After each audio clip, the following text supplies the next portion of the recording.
Dobrý deň, vitajte milí diváci pri televíznych obrazovkách. Nové vydanie relácie Žijeme na vidieku práve začína.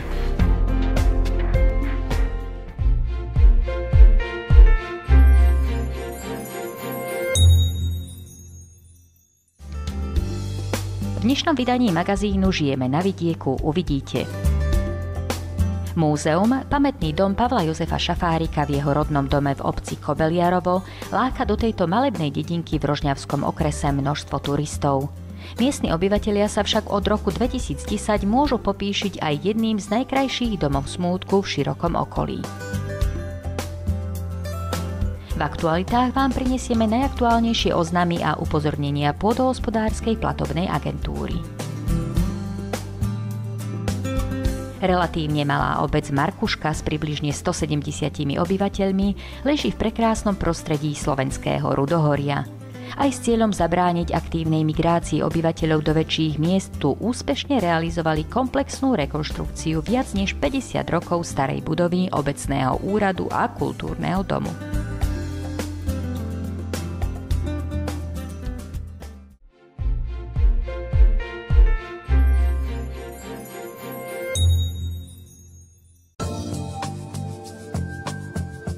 Obec Kobeliarovo v Rožňavskom okrese patrí podobne ako väčšina obcí na východe Slovenska medzi tie menšie. Známa je však tým, že sa tu narodil a žil vedec a národný buditeľ Pavol Jozef Šafárik. V obci si môžete pozrieť aj múzeum, pamätný dom Pavla Jozefa Šafárika, ktoré sa nachádza v jeho rodnom dome.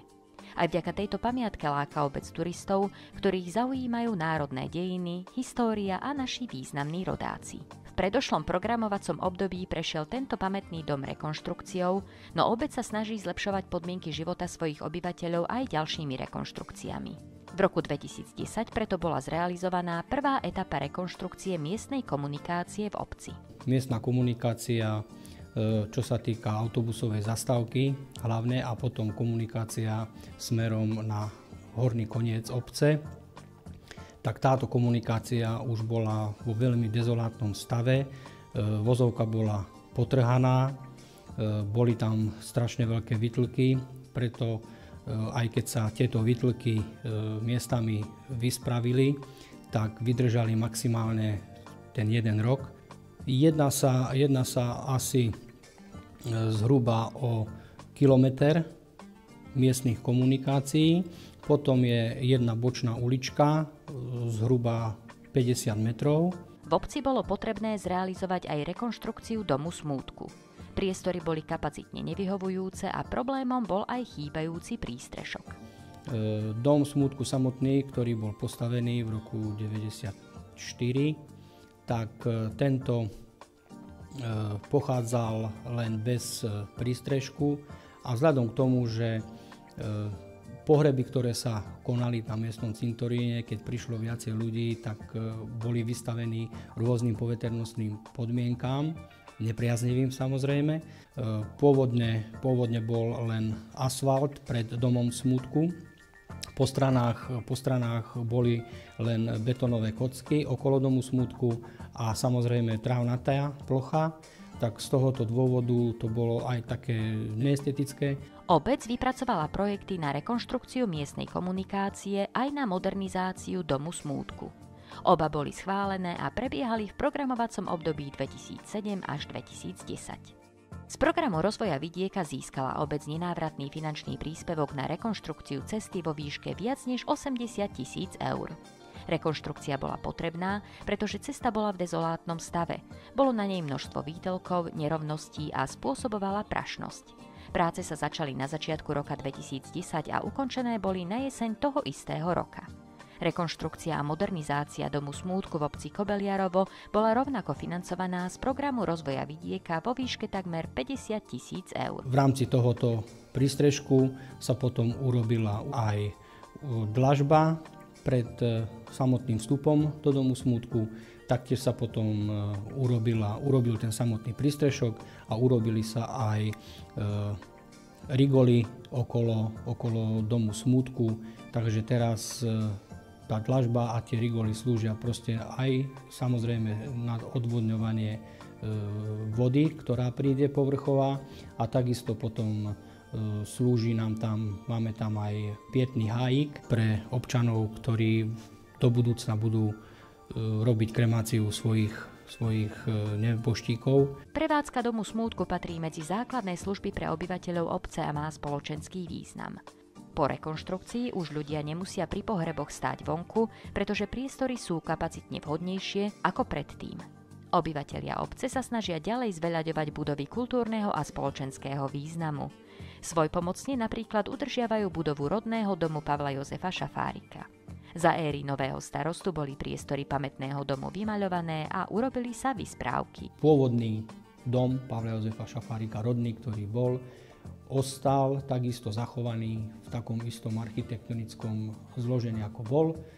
A samozrejme, že návštevníci pamätného domu Pavla Jozefa Šafárika si samotne všimnú, aj si všímajú, keď prídu na návštevu, že sú tu v týchto spodných častiach čisto len kameninové múry a preto je tu aj tak chladno a proste taký vlhký vzduch je v týchto priestoroch. Sme radi, že proste sme sa dostali do týchto projektov, ktoré sme realizovali. Samozrejme boli prínosom pre obec, to môžu o tom samotní občania a návštevníci obce hovoriť, že je to urobené dobre a užitočné či pre obec, alebo pre návštevníkov, alebo turistov.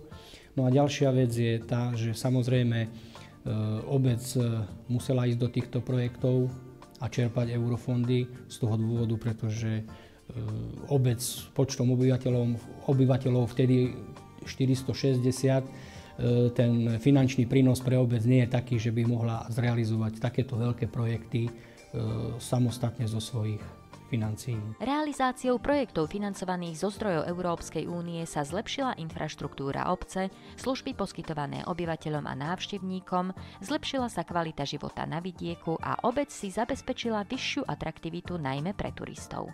V novom programovacom období má obec ďalšie plány, medzi ktoré patrí druhá etapa rekonštrukcie miestnych komunikácií. Pevne verím aj tomu, že v prípade nejakých víziev, ktoré budú, by sme pokračovali ďalej v tomto, aby to malo ďalší prínos i pre občanov, ale aj pre samotných turistov a návštevníkov obce.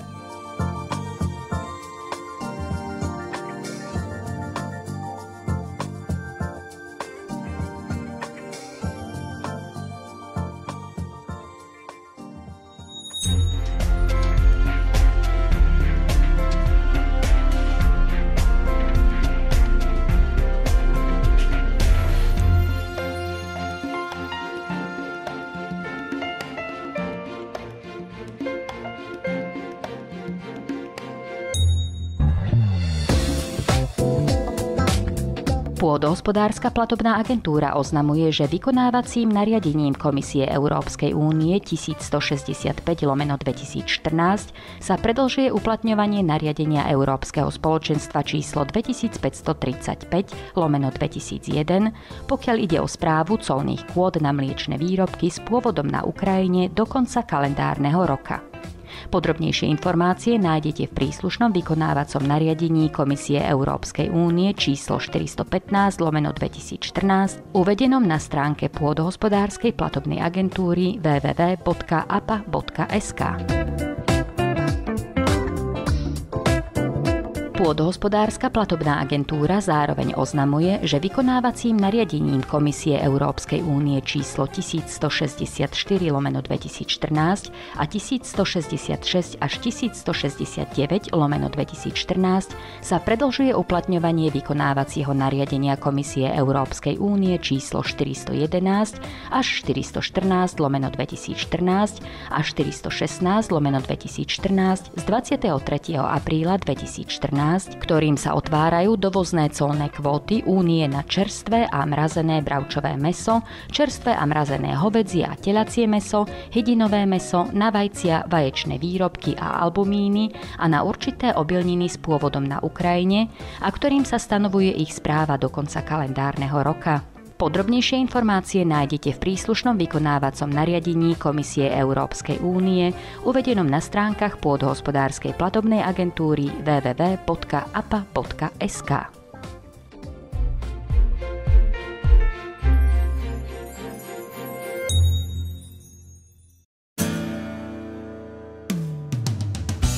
Nedaleko okresného mesta Rožňava sa nachádza malá obec Markuška. Malá preto, že tu žije len 170 obyvateľov. Obec však ťaží zo svojej výhodnej polohy, keďže sa nachádza v slovenskom Rudohorí, ponúka výborné podmienky na rozvoj turizmu a cestovného ruchu.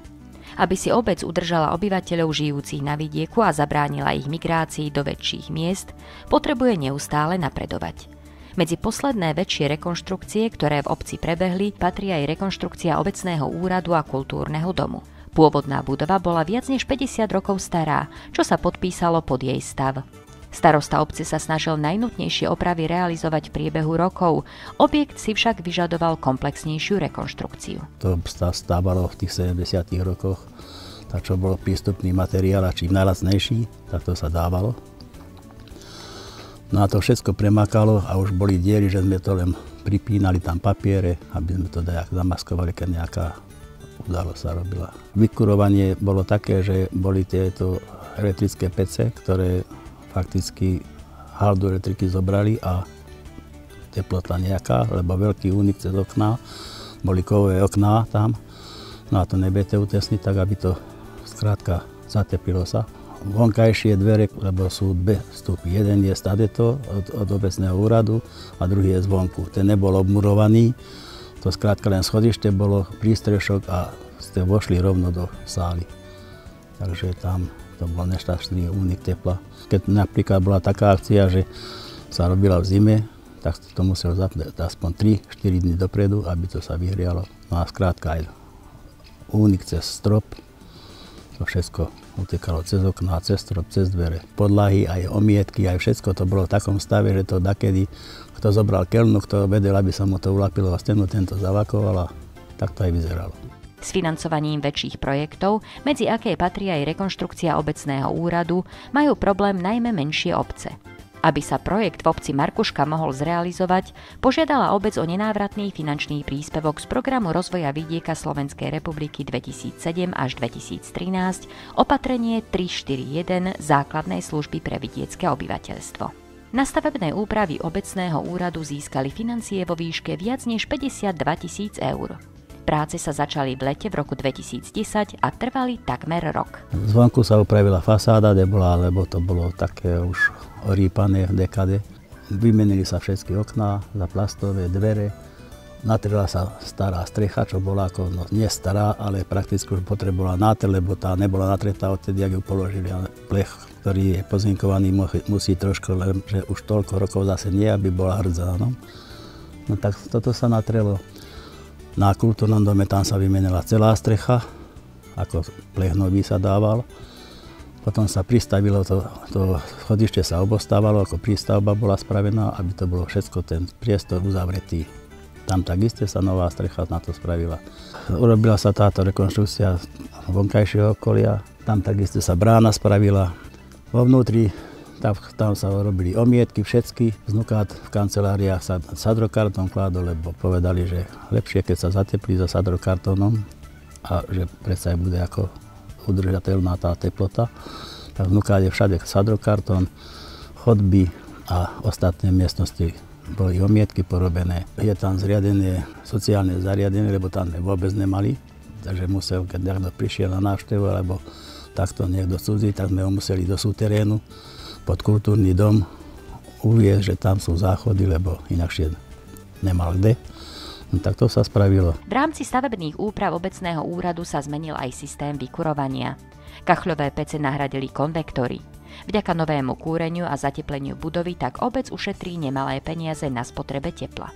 Zvýšil sa aj záujem obyvateľov o organizovanie kultúrnych a spoločenských akcií v priestoroch kultúrneho domu. V prvej rade pre tých občanov je to by mal byť tak istý ako aj pre nás, lebo majú sa čím popíšiť. Skrátka, nezaostali sme za tými obcami, ktoré nerobili kvôli alebo s týmito budovami nič.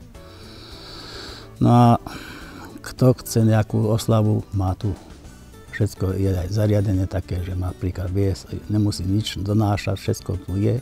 Že je aj kuchynka spravená, že si tu vie uvariť, že si tu vie všetko naservírovať, že skrátka je aj ten servis, ktorý potrebuje k tomu. Takže nejaká rodinná oslava väčšia, môže sále, keď menšia v zasadačke, takže sú tu priestory na to.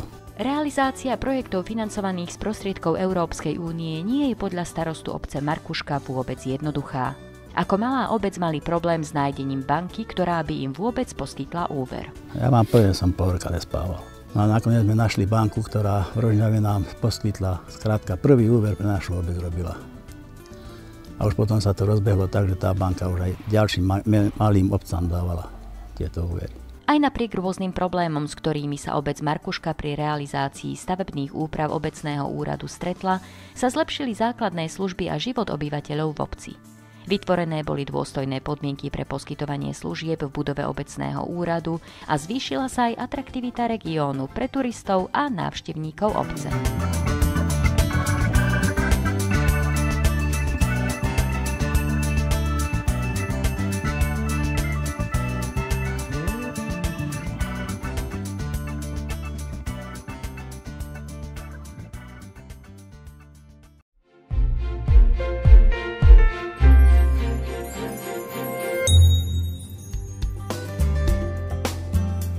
Dnešná relácia sa blíži k svojmu záveru. V najbližšom vydaní zavítame aj do obce Orechová, známej kvalitným vínom, ktorej vinohradnícka tradícia siaha až do 15. storočia. Dovidenia na budúce, priatelia.